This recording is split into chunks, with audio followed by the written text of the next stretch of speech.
संजय शर्मा संवाददाता लाइव जुड़ चुके तमाम जानकारी के साथ। संजय, प्रदर्शनकारी लगातार उग्र होते जा रहे थे और जो उनकी मांग थी आखिरकार वो पूरी हुई, प्रधानमंत्री ने इस्तीफा दे दिया।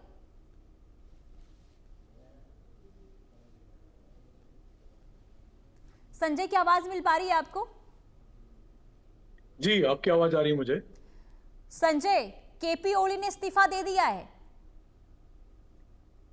देखिए, नेपाल में जिस तरीके के घटनाक्रम थे उसके बाद में नेपाल के प्रधानमंत्री केपी ओली के पास दो ही रास्ते बचे थे कि या तो नेपाल छोड़ करके भाग जाएं या फिर वो अपने पद से इस्तीफा देते। तो वहां पर सेना तैनात हो चुकी थी। सेना की मदद से वो नेपाल छोड़ करके भागना चाहते थे।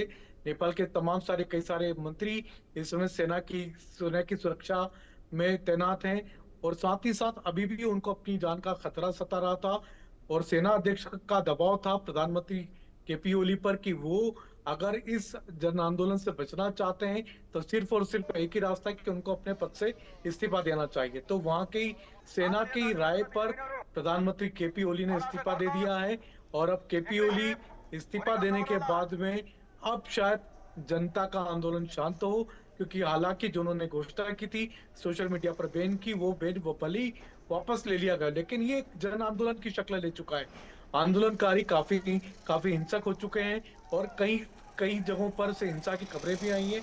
कई लोग इसमें मारे भी गए, लाठीचार्ज में कई लोग घायल भी हुए हैं, गोलीबारी में भी घायल हुए हैं। तो नेपाल की हालत इस समय चिंताजनक बनी हुई है, लेकिन जन आंदोलन के दबाव में प्रधानमंत्री केपी ओली शर्मा को इस्तीफा देना पड़ा है। बिल्कुल संजय, देखिए केपी ओली के इस्तीफे के बाद अब सवाल ये कि अब आगे नेपाल में होगा क्या, किसके हाथ जाएगी नेपाल की कमान? देखिए, वहां पर अगली कमान किसके हाथ में होगी, लेकिन फिलहाल तो ये बात है कि वहां पर जनता का आंदोलन शांत करना बहुत जरूरी है, क्योंकि वहां पर जन आंदोलन ने अब एग्रेसिव रूप अख्तियार कर लिया था और अब हिस्सा इसमें पूरे जन आंदोलन में आ चुकी थी। प्रदर्शनकारी संसद भवन में घुसना चाहते थे, सभी मंत्रियों के घरों पर हमले होना शुरू हो चुके थे और सेना की सुरक्षा में आ चुके थे सारे के सारे मंत्री और खुद प्रधानमंत्री केपी ओली भी। तो अब कहीं ना कहीं ऐसा लगता है कि जनता का गुस्सा पहले से शांत होगा। शांत होने के बाद में सेना के पास में कमान आएगी और सेना फिर इस स्थिति को ठीक करने की कोशिश करेगी। क्या कोई विपक्षी पार्टी इसको को ले सकती है या विपक्ष का कोई नेता ले सकता है, यह देखने की बात होगी। नहीं तो फिर आने वाले समय में फिर से एक बार नेपाल को चुनाव करना होगा। लेकिन संजय देखिए, नेपाल में जो स्थिति बनी आज, क्या माना जाए, जो सरकार वहां की थी क्या वो आकलन नहीं कर पाई जो आज स्थिति वहां पर, क्योंकि सोशल मीडिया पर बैन लगाया गया, बैन को इसके बाद हटा दिया गया, इसके बाद भी प्रदर्शनकारी सड़कों पर उतरे और आज केपी ओली का इस्तीफा, तो क्या माना जाए जो फैसले लिए गए थे सरकार की तरफ से, क्या अंदाजा नहीं था इस बात का कि स्थिति ऐसे बाद में बनेगी? देखिए, ये सिर्फ और सिर्फ एक फैसले की वजह से नहीं है। कई सारे सरकार के ऐसे फैसले थे जिसकी वजह से ये जन आंदोलन खड़ा हुआ, प्रदर्शनकारी उग्र हुए। हालांकि ये तात्कालिक कारण जरूर बन चुका था कि सोशल मीडिया पर सरकार की तरफ से बैन लगाया गया था, जिसको लेकर के युवा भड़क गए थे, युवा अग्रेसिव हो चुके थे और वो कहीं ना कहीं आंदोलन की राह पर आ चुके थे, संसद भवन में चाहते थे। लेकिन ये पूरा पूरा जो बखेड़ा खड़ा हुआ है सिर्फ एक वजह से नहीं हुए। कई सारे सरकार के इस तरह के फैसले थे। वहां बेरोजगारी चरम पर है, महंगाई चरम पर है, जो सरकार की जनता की डिमांड पूरी नहीं कर पा रही, जनता के काम नहीं कर पा रही है, जनता की डिमांड पूरी नहीं हो रही थी, उसी की नाराजगी देखिए संजय शर्मा सड़कों पर देखने को मिली। बहुत शुक्रिया आपका तमाम जानकारी के लिए। संजय मिश्रा हमारे साथ जुड़ चुके हैं। संजय देखिए, नेपाल में स्थिति बिगड़ती हुई कल से नजर आ रही थी, हालांकि जो फैसले सरकार की तरफ से लिए गए, चले मैं आपके पास आऊंगी, कुछ रिएक्शंस आ रहे जरा वो सुन लेते हैं। I think that develop our country. Should be the next prime minister? Balen Shah, the mayor of Kathmandu. Mayor of Kathmandu. Oi, Nepal jhanda lo. Yeah, we are. Introduction. My name is Chris Simkhara from Lolang. So what do you do? I'm student. Okay. So yesterday many of the students they died. Yeah. Nepali. So एकछिन रुक्न भने. So the prime minister ultimately has to resign. So what is your reaction over it? I'm very happy. We are Gen Z. We are Gen Z. What makes you happy? Like the prime minister, he has resigned. Yeah. He should run away from country. Wish? No wish. Kathmandu. Introduction. Myself, Subin Balami from Ranibon. So the Prime Minister, he has resigned after a violent protest for 2 days. So what is your reaction over here? It is very good for our country. Now I think like us youth will stand and will develop the country. So how do you take the action of KP Sharma Oli using the force on the students who were on the street yesterday? Terrible. That's very wrong. That's very wrong. That was really violent. So do you think the protest which started from yesterday made him step down from the post? Yes, I think. Yeah. It is very.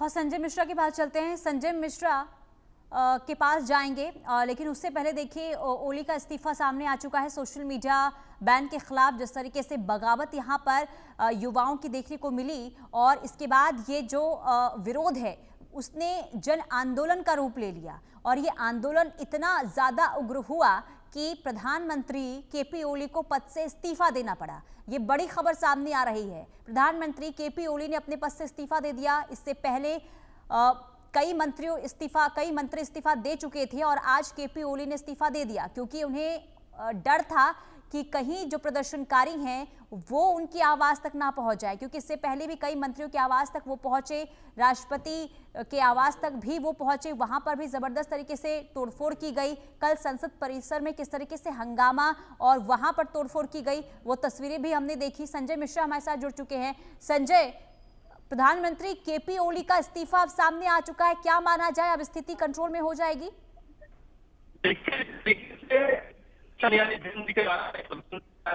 जिस तरीके से प्रदर्शन किया गया था, शायद प्रधानमंत्री को भी अंदाजा नहीं रहा होगा कि प्रदर्शन उग्र हो जाएगा।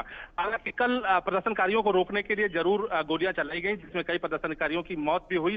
अब उसको रूप से प्रदर्शनकारियों ने एक नई रणनीति तैयार करके, और पूरे अगर कहा जाए तो 75 जनपद नेपाल राष्ट्र में है, सभी जगहों पर छुटपुट जो है वो प्रदर्शन किया जा रहा है। अगर नेपालगंज के बांके की अगर मैं बात करूं तो यहाँ पर भी कार्यालय है, वहां पर बड़ा प्रदर्शन किया जा रहा है। जगह जगह आगजनी की गई है, तोड़फोड़ किया गया है, और यहाँ पे प्रदर्शनकारी पूरी तरीके से उग्र हैं। यानी कि काठमांडू की स्थिति अब धीरे धीरे जो है पूरे नेपाल राष्ट्र में फैलती जा रही है। इनकी साफ तौर पे यही मांग है कि पूरी तरीके से ये सरकार बर्खास्त हो, और जो भी नई सरकार का गठन हो उसमें युवाओं का उसमें भागीदारी हो। उनका साफ तौर पर कहना है कि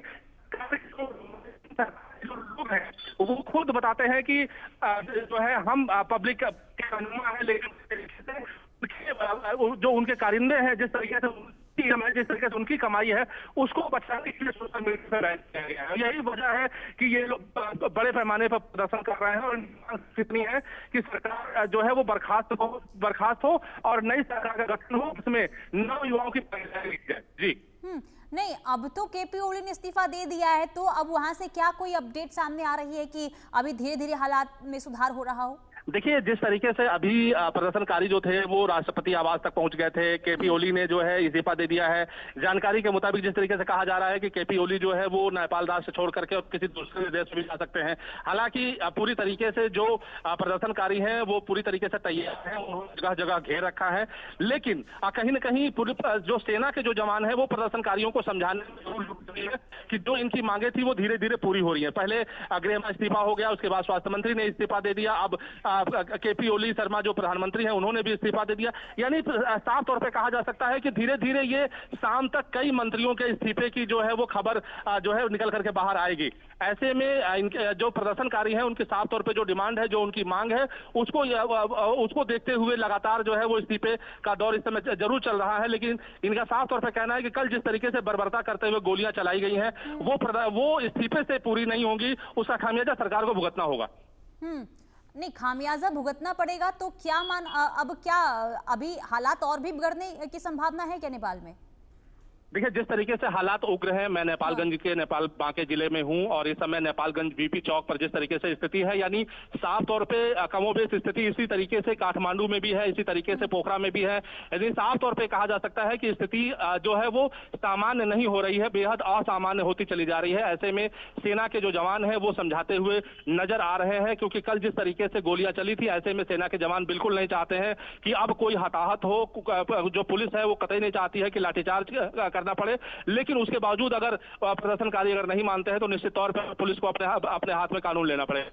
नहीं तो अब जो ये प्रदर्शनकारी हैं वो क्या चाहते हैं? इस्तीफा तो हो गया लेकिन अभी भी पीछे हटने को तैयार नहीं है, तो अब उनकी क्या मांग है संजय? प्रदर्शनकारियों का साफ तौर पे सिर्फ इतना कहना है कि जिन लोगों ने कल गोलियां चलाई हैं, जिन लोगों ने कल गोलियां बरसाई हैं, उनके खिलाफ कठोर कार्रवाई हो और तत्काल जब तक कार्रवाई सुनिश्चित नहीं की जाती है तब तक ये प्रदर्शन ऐसे ही जारी रहेगा। और यही मांग सीधे जो जेड जनरेशन के जो नवयुवा हैं, नवयुवक हैं, प्रदर्शनकारी हैं, वो इस तरीके से मांग कर रहे हैं।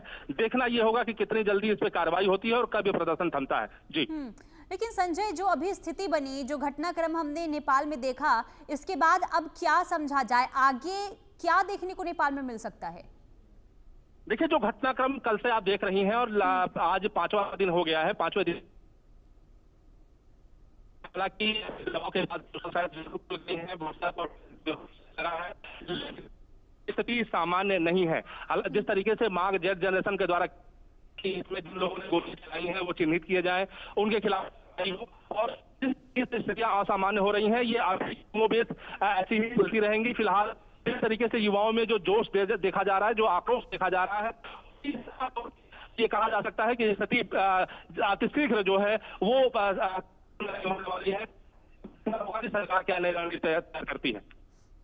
बिल्कुल संजय, क्योंकि देखिए जो हालात बने, पहले तो ये कहा गया कि सोशल मीडिया बैन की वजह से जो युवा हैं वो सड़कों पर उतरे, लेकिन फिर बाद में देखिए जिस तरीके से भ्रष्टाचार, बेरोजगारी को लेकर बात सामने आई और अब ये कहना है प्रदर्शनकारियों का कि जो नेपाली सरकार थी वो कहीं ना कहीं जो विदेशी की ओर से जो उनको कहा जाता था उनके इशारों पर वो काम किया करते थे। तो उनका क्या इशारा था, किसकी ओर इशारा था, और जो स्थिति वहां पर बनी है तो क्या माना जाए कहीं ना कहीं विदेशों का भी हाथ इसमें हो सकता है? देखिए, मैं आपको बताऊं कि जिस तरीके से ये अंदाजा लगाया जाता था कि नेपाल सरकार जो है, केपी ओली की सरकार जो है वो कहीं ना कहीं चाइना के दबाव में काम कर रही थी। हालांकि खुल करके लोग इसको साफ तौर पे सामने अभी नहीं कह रहे हैं, लेकिन कहीं ना कहीं यह दबाव जरूर देखा जा रहा है। युवाओं में ये आक्रोश जरूर था कि आखिर में सरकार चाइना के दबाव में क्यों है, क्योंकि जिस तरीके से युवा ये चाहते थे कि देश से भ्रष्टाचार खत्म हो, देश में एक समानता का राज हो, और वो कहीं ना कहीं खत्म होता दिखाई पड़ रहा था। इसी वजह से लगातार युवा जो है वो प्रदर्शन करने की चेतावनी दे रहे थे। कि इस बीच जिस तरीके से सोशल मीडिया साइट्स जो बंद की गई, उसको लेकर के युवाओं में जरूर एक नाराजगी देखी गई, और वजह उनकी नाराजगी सिर्फ इसलिए थी, उनका कहना था कि सोशल मीडिया चलने की वजह से जो भ्रष्टाचार देश में होता था उसको जगह जगह लोग जो है वो दिखाने का प्रयास करते थे, और यही वजह है कि सरकार नाराज होकर के और उन्होंने इस साइट्स को बंद किया। अब कहीं ना कहीं जिस तरीके से युवाओं के अंदर ये आक्रोश देखा गया, नाराजगी देखी गई और ये उग्र प्रदर्शन देखा जा रहा है, हालांकि सरकार इनके सामने झुकती जरूर नजर आ रही है, लेकिन अभी जो जेड जनरेशन के जो युवा है वो जी साफ तौर पे कहना है कि जिन लोगों ने गोलियां चलाई हैं, जिन लोगों ने युवाओं के जो प्रदर्शनकारियों को सीधे माथे पर और सीने में गोलियां मारी हैं, उनके खिलाफ जब तक कार्रवाई नहीं होती है तब तक यह प्रदर्शन थमने वाला नहीं।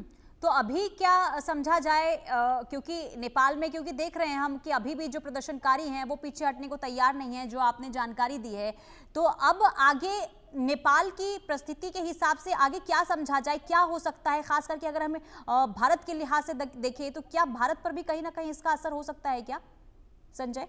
बिल्कुल, देखिए मैं कहूँ कि भारत और नेपाल के बीच बेटी रोटी एक व्यापारिक संबंध है। भारत जो व्यापारी है वो नेपाल के अंदर जाकर व्यापार करते हैं, नेपाल के जो व्यापारी है वो भारत के अंदर व्यापार करते हैं। ये दोनों देशों के बीच कहा जा सकता है कि बहुत ही मधुर संबंध है, और कहीं न कहीं इस उपद्रव के बाद, इस प्रदर्शन के बाद इसमें कहीं न कहीं एक जो है अंकुश लगता दिखाई पड़ रहा है, क्योंकि जिस तरीके से जो व्यापारी वर्ग था वो बेहतर तरीके से कहीं न कहीं अपना व्यापार करता था, व्हाट्सएप का इस्तेमाल करता था, फेसबुक का इस्तेमाल करता था, जिसकी वजह से जो उनके जो व्यापार था वो सही तरीके से चल रहा था। अब इसके बैन होने से कहीं ना कहीं व्यापारियों को भी परेशानी हो रही है। और जिस तरीके से अब ये बवाल जो शुरू हुआ है, इसको लेकर के व्यापारियों, दोनों तरफ के व्यापारियों में कहीं ना कहीं निश्चित तौर पर ये नुकसान भी देखा जाएगा और व्यापारियों के अंदर एक मायूसी भी देखी जाएगी। हालांकि जिस तरीके से अब बवाल हुआ है, इसके बाद ये आशंका जताई जा रही है कि शायद कुछ जगहों पर कर्फ्यू भी नेपाल सरकार लगाने के प्रयास में लगी हुई है। लेकिन अब देखना ये होगा कि सेना किस तरीके से कंट्रोल करती है और सेना कितनी जल्दी इस पूरे मामले को कंट्रोल कर ले जाती है। चलिए ठीक है, आप बने रहिए हमारे साथ। और हमारे साथ मेहमान भी जुड़ चुके हैं, रक्षा विशेषज्ञ कर्नल रिटायर्ड टीपी त्यागी भी जुड़े हुए हैं और विदेश मामलों की जानकार संजीव श्रीवास्तव भी जुड़ चुके हैं। बहुत स्वागत है आपका सर। लेकिन जो स्थिति हम अभी नेपाल में देख रहे हैं, कर्नल टीपी सर, मैं आपसे समझना चाहूँगी क्योंकि अब इस्तीफा तो दे दिया गया है केपी ओली की तरफ से, लेकिन अभी भी प्रदर्शनकारी पीछे हटने को तैयार नहीं है। जी बिल्कुल ठीक कहा आपने। उनका केपी ओली तो एक टारगेट था, उनका टारगेट है भ्रष्टाचार। क्या केपी ओली के बाद कोई अगर दूसरी सरकार बन जाए तो क्या उसको जनरेशन जेड या जेन जी के लोग या नेपाल के दूसरे लोग एक्सेप्ट कर लेंगे? देखिए, कल जब ये शुरू हुआ आंदोलन तो इसमें केवल वो युवा थे जो 1998 से 2012 के बीच में जन्मे हैं, जो जन्म से ही डिजिटल प्लेटफॉर्म का इस्तेमाल करते रहे हैं। खास तौर से जो अमेरिकन सोशल प्लेटफॉर्म थे उनका इस्तेमाल करते रहे हैं। परेशान तो वो पहले से थे, क्योंकि जो नेपाल की जीडीपी है उसका करीब करीब 1/3 हिस्सा उन लोगों के फॉरेन रेमिटेंस से आता है जो नेपाल से बाहर गए हुए हैं। यानी कि एज इट इज जो युवा नेपाल में थे वो गरीब थे, बेरोजगार थे या कम रोजगार वाले थे। ऊपर से जो उनके व्यवसाय का, आपसी बातचीत का साधन था, अपनी आवाज को बुलंद करने का साधन था, उसके ऊपर भी जब केपी ओली जी ने आके प्रतिबंध लगा दिया, कहां से आके? चाइना से आके। एससीओ की मीटिंग के बाद उनके ऊपर पहले से ये शक है कि वो चाइना के साथ मिले हुए हैं, लिहाजा उपद्रव होना तो निश्चित था। लेकिन वो जब 8 तारीख को प्रारंभ हुआ तब उसमें केवल जैन जी के ही युवा थे, लेकिन आज उसमें नेपाल के और लोग भी शामिल हो गए। और फिर कल करीब 20 युवाओं को तो गोली लग गई और जो मर गए और जो करीब 500 के करीब जो घायल है, उसमें अस्पताल के डॉक्टर ये कह रहे हैं कि साहब इनके माथे में गोली मारी गई है, इनके सीने में गोली मारी गई है, क्रिटिकली वुंडेड है बहुत सारे उसमें से। अब ये बताइए कि क्या ऐसे आंदोलन को रोका जा सकता है? उसके बाद भी और वहां की आर्मी के द्वारा एडवाइस करने के बाद भी केपी ओली जी ने कहा मैं इस्तीफा नहीं दूंगा। खैर, अब उन्होंने इस्तीफा दे दिया, लेकिन उनका इस्तीफा देना की वजह से ये आंदोलन खत्म हो जाएगा सवाल ही नहीं उठता, क्योंकि ये आंदोलन क्लीनिंग के लिए उठा हुआ है। एक किस्म से करीब करीब यूं समझिए कि जैसे बांग्लादेश की पुनरावृत्ति है। वहां पे जनरल वकार ने शेख हसीना को 15 मिनट का टाइम दिया था कि आप या तो चले जाइए, प्लेन तैयार है, वरना हम जिम्मेदार नहीं है। अभी तो पहली बात तो ये है कि केपी ओली जी ने इस्तीफा दिया है, लेकिन उनको भागने के लिए जो त्रिभुवन एयरपोर्ट है वो बंद है। जो वहां के ट्रांसपोर्टर से उन्होंने यातायात के ऊपर रोक लगा दी है। ये व्यक्ति जिंदा भी रहेगा या नहीं रहेगा कुछ नहीं कहा जा सकता। जो 6 बजे मीटिंग होने वाली थी उसके बारे में कुछ नहीं कहा जा सकता। अब जो वहां के प्रेसिडेंट हैं उनके पास में ऑप्शंस क्या है? या तो ये कि वो आर्मी रूल लगा दे, या ये कि वो ये कहें कि अच्छा साहब राजाशाही को दोबारा लाने के लिए काम किया जाएगा। और अगर ये सब चीजें भी एक्सेप्टेबल नहीं है तो मेरा ये कहना है कि इस वक्त हिंदुस्तान को प्रोएक्टिव होके इसमें इन्वॉल्व होना चाहिए, क्योंकि ये खतरा केवल नेपाल के लिए नहीं हिंदुस्तान के लिए भी है। इसके कारण दो है। भारत के लिहाज से भी मैं मायने समझूंगी, लेकिन एक बार संजय श्रीवास्तव साहब मैं आपके पास आऊंगी, क्योंकि जो स्थिति बनी हुई है इस वक्त नेपाल में, जो 2 दिनों से हमने देखा वहां पे घटनाक्रम जो घटित हुई है, इसके बाद नेपाल का क्या भविष्य होगा? देखिए, नेपाल के लिए ये परीक्षा की घड़ी है, नेपाल के लोकतंत्र के लिए ये परीक्षा की घड़ी है। और नेपाल के लोकतंत्र के जो नेता हैं उनको ये जो एक बड़ी जिम्मेदारी 2008 के बाद से नेपाल की जनता ने दी थी, उसको वो ठीक तरीके से पूरा करने में विफल साबित हुए हैं, ये स्पष्ट रूप से दिखता है। और नेपाल के जो लीडरशिप है, नेपाल की जो सरकार है, प्राइम मिनिस्टर ओली के नेतृत्व की जो सरकार रही, अब उन्होंने जरूर इस्तीफा दे दिया है, लेकिन जाहिर है कि उन्होंने जो कदम उठाए अभी सोशल मीडिया को बैन करने का, उसको कहते हैं विनाश काले विपरीत बुद्धि। और सरकार को जनता के ग्रीवांसेस को एड्रेस करना चाहिए था, जेन जी के ग्रीवांसेस को एड्रेस करना चाहिए था, बेरोजगारी का जो संकट है उसको कैसे डील करें, वहां पर जो मुद्रास्फीति का संकट है उसको कैसे डील करें, और जो नेपाल के जो पुअर गवर्नेंस के जो इश्यूज हैं उसको कैसे डील करें। इस संदर्भ में कदम उठाने के बजाय इस सरकार ने लोगों के मुंह पर ताले लगाने का कार्य किया, पट्टियां बांधने का काम किया। जाहिर है कि स्वीकार नहीं हो सकता था, और उसका जो परिणाम है, आप नेपाल की सड़कों पे आपने देखा कि किस तरीके से नेपाल की जनता ने, विशेष रूप से जेन जी ने जो एक ये पूरा आंदोलन किया, उसका परिणाम ये हुआ कि आज ओली सरकार का पतन हो गया है। और इसको कहते बिल्कुल, ये जो गुस्सा हमने देखा है ये आज या कल का नहीं है, बल्कि सालों से जो वो देख रहे हैं भ्रष्टाचार को लेकर, जो बार बार अपनी बात कहने की कोशिश वो सोशल मीडिया के जरिए भी वो किया करते थे।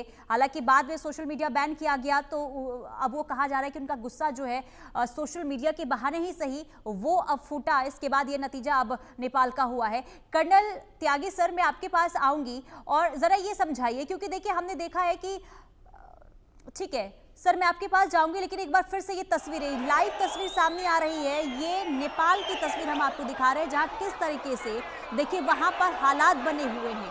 अब सड़कों पर जो युवा प्रदर्शनकारी है, हाथों में झंडा लिए हुए नारेबाजी वहां पर करते हुए नजर आ रहे हैं, यानी कि अभी भी वहां की जो स्थिति है वो कंट्रोल में नहीं है, अभी वो पीछे नहीं हट रहे हैं, क्योंकि इस्तीफा तो दे दिया प्रधानमंत्री ने, लेकिन अभी भी इनका ये कहना है कि जो 21 युवाओं की जान गई है, जब तक उन पर कोई एक्शन नहीं लिया जाता हम सड़कों पर यूं ही डटे रहेंगे। और एक बार फिर से देखिए ये उग्र होते हुए यहाँ पर नजर आ रहे हैं, और जहां तक आपकी नजर जाएगी वहां तक जो ये प्रदर्शनकारी है ऐसे ही सड़कों पर इस वक्त घूमते हुए नजर आ रहे हैं। सुबह से ही हमने देखा आगजनी की गई, कई मंत्रियों के घर में जाकर तोड़फोड़ उन्होंने कर दिया, राष्ट्रपति भवन में घुसे, वहां पर भी जबरदस्त तरीके से हंगामा किया गया, और इसका नतीजा ये हुआ कि 9 मंत्रियों ने इस्तीफा दे दिया। इसके बाद प्रधानमंत्री का भी इस्तीफा आज आ चुका है, लेकिन अभी भी जो ये प्रदर्शनकारी हैं वो हटने को तैयार नहीं है।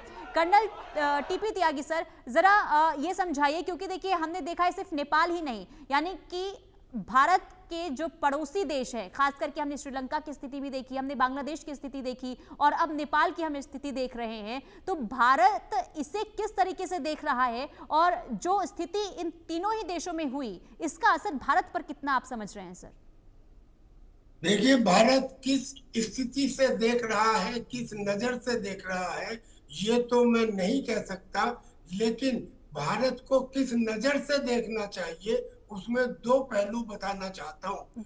देखिए, ऐसा नहीं है कि नेपाल के अंदर केपी ओली के कुछ थोड़े बहुत फॉलोवर्स नहीं है, और जब इस किस्म का उपद्रव होता है, और वो भी तब जब उनका कोई रिकॉग्नाइज लीडरशिप ना हो, या जब उपद्रव करने वाली कोई संगठन या पार्टी ना हो।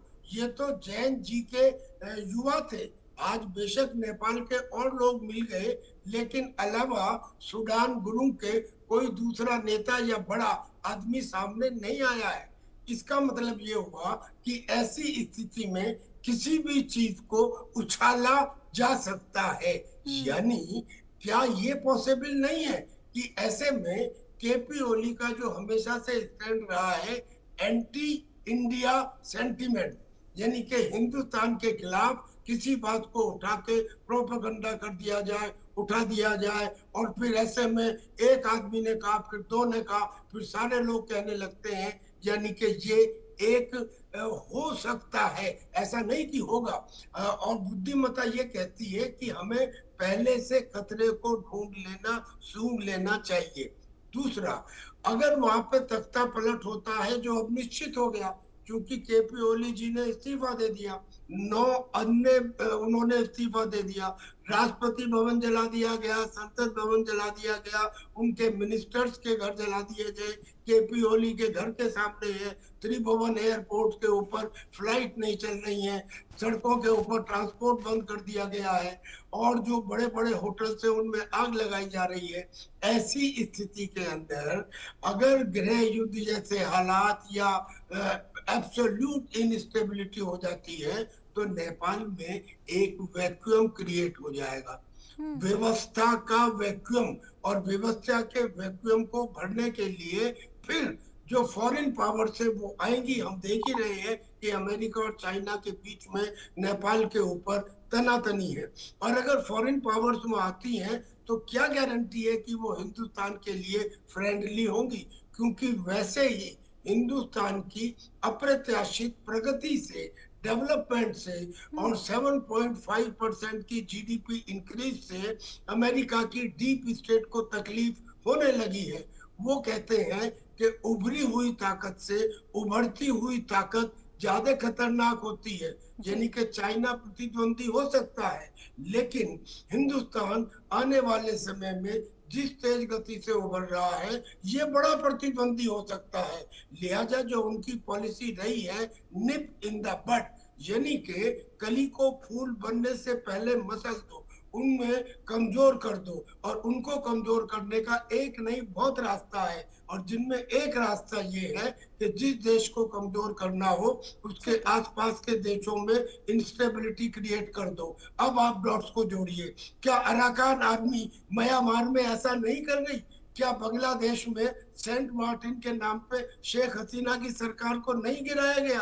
और क्या ऐसे ही बहुत बहुत सारे, तो सीरिया के अंदर भी हुआ, यानी कि जिस जगह भी चीजें कंपेटेबल नहीं होती वहां की सरकारों को किसी ना किसी तरह गिरा दिया जाता है या कमजोर कर दिया जाता है। और अगर हिंदुस्तान के बारे में उनकी ऐसी धारणा है तो फिर हिंदुस्तान को लिमिट से ज्यादा सतर्क होना पड़ेगा, प्रोएक्टिव रोल लेना पड़ेगा, नेपाल में जाना पड़ेगा, इसलिए भी क्योंकि नेपाल हमारा दोस्त रहा है, हमारा व्यापार होता है, हमारे जैसी विचारधारा है, वहाँ की जनता हमारी जनता के साथ नेपाल के लिए भारत को एक्टिव होना पड़ेगा, ये सर कह रहे हैं। लेकिन संजय श्रीवास्तव सर, मैं आपसे ये समझूंगी, क्योंकि देखिए 14 सालों में 13 बार नेपाल में जिस तरीके से सत्ता परिवर्तन हुआ है, सरकारें बदली है, उससे क्या माना जाए कि नेपाल का लोकतंत्र कमजोर हुआ है क्या?